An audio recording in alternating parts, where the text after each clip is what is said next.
যেদিনই ভাবি আজকে কাজ একটু কম করব, সেদিনই আমার রান্নাঘরের কাজ আরো দ্বিগুণ বেড়ে যায়। তো আসসালামু আলাইকুম, কেমন আছেন সবাই? আশা করি সবাই ভালো আছেন এবং সুস্থ আছেন। আজকে বাসায় পিঠা তৈরি করেছি। এছাড়া দুপুরে যা রান্না করেছি সবটা নিয়েই আজকের ভ্লগটি সাজিয়েছি। চলুন শুরু করি সকাল থেকেই। তো সকালে ঘুম থেকে উঠেই কিন্তু নাস্তা রেডি করছিলাম। আটা খামির করে নিচ্ছিলাম আর আজকে রুটি তৈরি করব ভাবলাম। প্রতিদিন পরোটা খাওয়া ভালো লাগে না। আর আমি মাঝে মাঝে এরকম রুটি তৈরি করি। তো এই যে ১ম এ কিন্তু পরিমাণ মতো পানি দিয়ে আটাটাকে খামির করে নিয়েছি। ২ কাপ পরিমাণ পানি ফুটিয়ে তার ভিতরে ২ কাপ পরিমাণ আটা দিয়ে ভালো করে খামির করেছি। এভাবে খামির করলে আটাটা খুব সফট হয়, রুটিগুলো সুন্দর হয়। তো ১ম এ তো বেলে নিলাম রুটিগুলো আর এরপর কিন্তু একটু ভাজি বসিয়ে দিলাম। আলু ভাজি করলাম। তো সকালের নাস্তায় আজকে আলু ভাজি আর রুটি খাবো। তো এই যে এখানে কিন্তু রুটিটা ভেজে নিচ্ছিলাম। আর যতই আমি রুটি ভাজি না কেন, ১ পিস তো পরোটা চাই। তো হালকা একটু তেল দিয়ে কিন্তু একটা ভেজে নিচ্ছিলাম। এরপর সবগুলো কিন্তু রুটি তৈরি করে নিয়েছি। আর আজের বাবা রুটি খেতে চায় না, তারপরেও মাঝে মাঝে কিন্তু আমি এভাবে রুটি দিয়ে থাকি। কারণ মাঝে মাঝে রুটি খাওয়া খুব ভালো।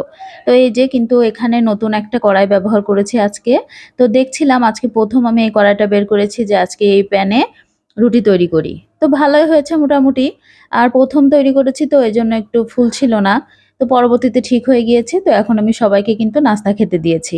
রুটি আর আলু ভাজি এটাই ছিল আজকে সকালের নাস্তা। তো সকালের নাস্তা শেষ করেই কিন্তু দুপুরে রান্নাবান্নার তোড়জোড় শুরু হয়ে যায়। তো নাস্তা শেষ করে আমি কুটাকাটি করে নিচ্ছিলাম আরকি।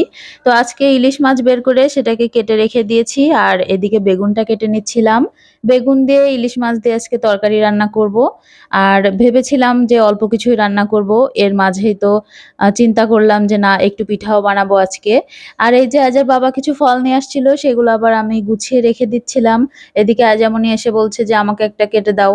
তো ওকেও কেটে দিয়েছি আর সাথে সাথে সব কাজ গুছিয়ে কিন্তু রান্নাবান্নার কাছে চলে আসলাম।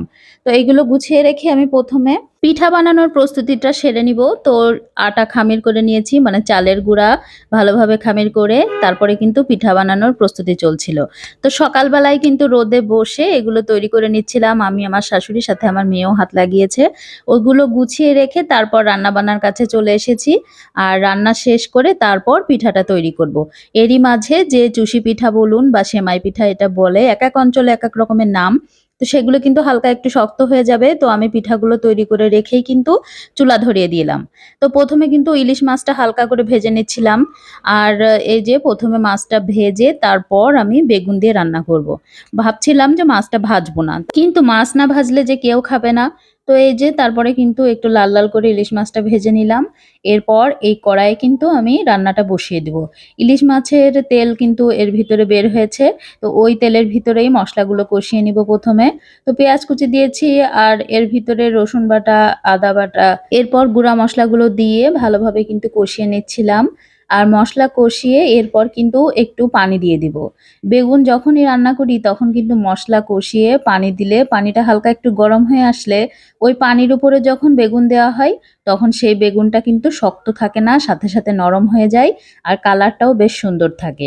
এটা কিন্তু একটা রান্নাঘরের ছোট্ট টিপস। তো যখনই বেগুন রান্না করবেন এভাবে পানির উপরে দিবেন তাহলে সেই বেগুনটা খুব তাড়াতাড়ি গলে যাবে। আর অনেক সময় কষিয়ে যখন রান্না করতে যাবেন তখন কিন্তু কিছু সময় বেগুন শক্ত থাকতে পারে। এই তো রান্না তো প্রায় শেষের পথে, কারণ বেগুন আলু সেদ্ধ হয়ে গিয়েছে। ভেজে রাখা মাছ দিয়ে দিলাম। টমেটো দিয়ে দিয়েছি। এখন খালি একটু ফুটিয়ে নিব। তারপর কিন্তু রান্না কমপ্লিট হয়ে যাবে।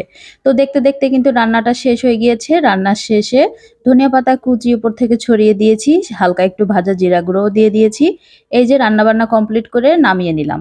আর রান্নার শেষে আগেই বললাম যে পিঠা তৈরি করব।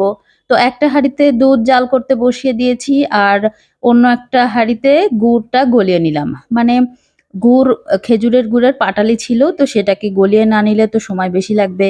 তো এখানে গলিয়ে নিয়ে দুধটা যেই ফুটে গিয়েছে তখন কিন্তু আগে থেকে বানিয়ে রাখা পিঠাগুলো দিয়ে দিয়েছি। তো এখন একটা আ জিনিস খেয়াল রাখতে হবে যে একবারে সব পিঠাগুলো ঢেলে দিলে হবে না, তাহলে জোড়া লেগে যেতে পারে। আর নাড়াচাড়া করতে গেলে ভেঙে যেতে পারে। তো অল্প পরিমাণের ১ম এ দিব, তারপর হালকা হাতে একটু নাড়াচাড়া করে নিব। তারপর আবার বাকি অংশগুলো দিয়ে দিব। এভাবে ২ বার অথবা ৩ বারে সব পিঠাগুলো একত্রে ঢেলে দিয়ে তারপর কিন্তু ভালো করে একটু ফুটিয়ে নিতে হবে, মানে জাল করে নিতে হবে। সামান্য পরিমাণে একটু লবণ দিয়েছি, কারণ মিষ্টি জিনিসে হালকা একটু লবণ না দিলে কিন্তু ভালো লাগে না। অনেকে লবণটা স্কিপ করে, শুধু মিষ্টি দিয়েই করে থাকে পিঠা, কিন্তু আমি একটু দিতে ভালো লাগে আমার। তো হালকা একটু লবণ দিয়ে এবার এই যে ফুটিয়ে কিন্তু চুলা অফ করে দিয়েছি। এদিকে হালকা ঠান্ডা অবস্থায় আছে দুধটা, আর এদিকে গুড়টা তো অলরেডি আগে থেকে জাল করে ঠান্ডা করে নিয়েছি। আর এখন গুড়টা মিশিয়ে দেওয়ার পালা। চুলা প্রথমে অন করব না, গুড়টা দেওয়ার পর ভালোভাবে মিশিয়ে নিব দুধের সাথে। তারপর কিন্তু চুলাটা অন করব। এই গরম দুধের সাথে যদি গরম গুড় সাথে সাথে আমি দিয়ে দিই, আবার যদি সাথে সাথে চুলাটা অন করে দিই, তাহলে কিন্তু একদম নষ্ট হয়ে যাবে দুধটা। কারণ গুড়ের কথা তো বলাই যায় না, ভেজাল থাকতেই পারে। আর যদি গুড়টা ভালো না হয় তাহলে কিন্তু দুধ কেটে যায়। তো এর জন্য কিন্তু এই পদ্ধতিটা অবশ্যই অবলম্বন করবেন। তো যখন পিঠাটা দিয়েছি আমার কাছে হাঁড়ির মধ্যে কেমন যেন মনে হচ্ছিল যে লেগে যাচ্ছে বা আঁটো-সাঁটো জায়গা হয়ে যাচ্ছিল। তো পরবর্তীতে হাঁড়িটা কিন্তু চেঞ্জ করে আমি পিঠাগুলো ফুটিয়ে নিয়েছি, মানে তৈরি করে নিয়েছি। এই যে ব্যাস হয়ে গেল, খুব সুন্দর করে বানিয়ে নিয়েছি। এরপর সার্ভিং এর পালা। তো বাটিতে বেড়ে দিচ্ছিলাম। আজকের মতো কিন্তু ভিডিওটা এই পর্যন্তই। আজকে সকাল থেকে বিকাল পর্যন্ত যা যা করলাম সবটাই শেয়ার করলাম। আশা করি আপনাদের ভালো লেগেছে, আর পিঠার রেসিপি তো দেখিয়ে দিলাম। এভাবে বাসায় বানিয়ে খাবেন। আর ভিডিওটি ভালো লাগলে অবশ্যই কমেন্টে জানাবেন, ভিডিওটিকে লাইক করবেন। আমার ফেসবুকের পেজটিকে ফলো করতে ভুলবেন না, ইউটিউব চ্যানেলটিকে সাবস্ক্রাইব করে দিবেন।